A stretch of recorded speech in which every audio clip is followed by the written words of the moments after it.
Rajanpur police की कार्रवाइयां कच्चे के इलाके से मजीद 33 डाकुओं और क्रिमिनल्स ने हथियार डाल दिए।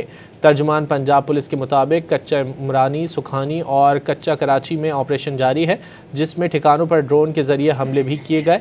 हथियार डालने वाले डाकू अगवा बराए तावान, कत्ल और डकैती समेत दर्जनों संगीन वारदातों में मतलूब थे।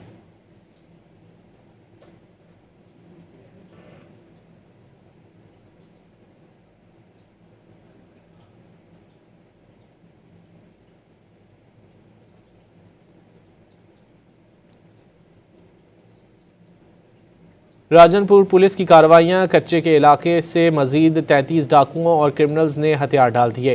तर्जुमान पंजाब पुलिस के मुताबिक कच्चा इमरानी, सुखानी और कच्चा कराची में ऑपरेशन जारी है, जिसमें ठिकानों पर ड्रोन के जरिए हमले भी किए गए। हथियार डालने वाले डाकू अगवा बराए तावान, कत्ल और डकैती समेत दर्जनों संगीन वारदातों में मतलूब थे।